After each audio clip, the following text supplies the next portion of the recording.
Hi everyone, welcome to Piano Think.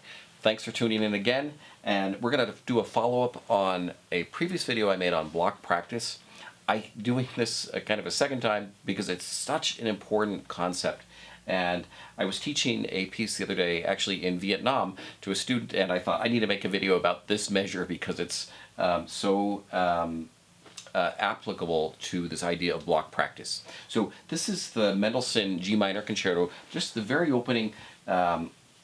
There's some difficult 16th notes, and I want to show you how block practice and analyzing the shape, or what I call the geometry of your hand, can help you solve problems. And again, practicing is problem solving. So the passage, quite slowly,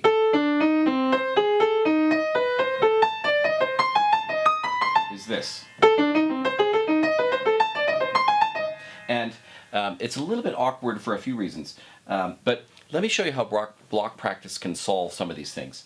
I think between the first two groups of 16th notes, so I've got a group of 4 here in one position, then I go to this position. Do you notice what my hand is doing? It goes from this shape, and right now if you look at my second finger, it's pointing at what I call about 11 o'clock.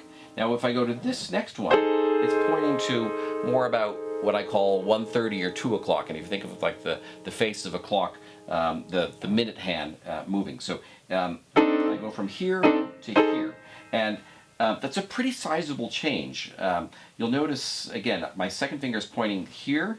And now I come to the next position and it's pointing there. And it happens very quick. So what I like about block practice is that I can see the shape of my hand, what it needs to cover.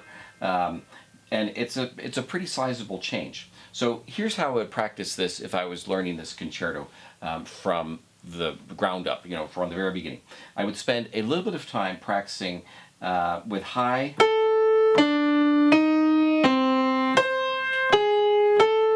strong fingers. It's rather tedious. It's an important foundational step, and what it's doing is it's actually awakening your what's called the hippocampus portion of your brain that records muscle memory. As soon as you do this a few times, that part of your brain clicks on and says, "Oh, I'm being taught a pattern here." So make sure you teach it wisely. Make sure you've got good fingering. But then the second thing I might do is practice it once I know those notes, is practice it in blocks this way. And as I'm going from one block to the next, I want to make sure that my hand is not going, wait, where do I go? Lost. So I want to make a very clean motion. And this is, in some ways, this is how I practice scales.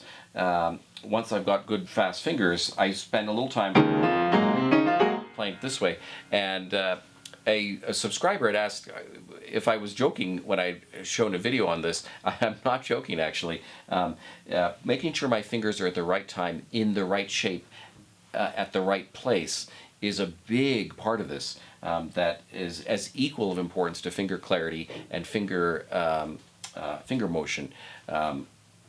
In fact, in some ways it's more important, because if I'm not in the right place, it won't work. In this particular instance, what I thought was effective, though, was that we were able to solve the technical problem once we realized, why is this passage difficult?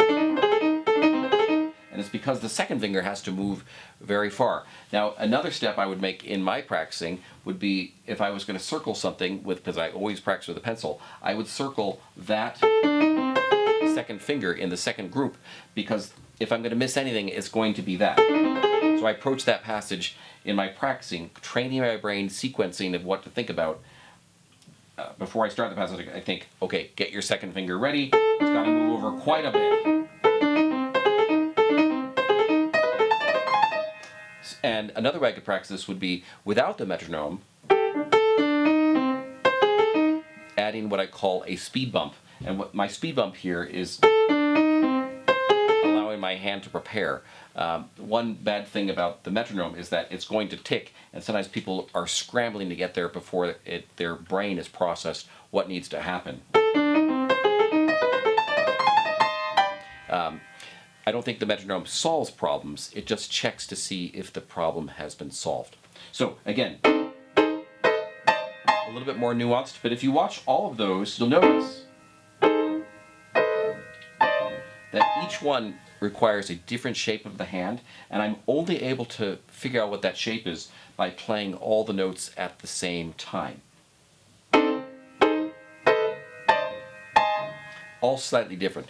That's a very different experience than playing it note to note, where I won't necessarily have that sense of the geometry of the hand and what needs to be covered at the right time.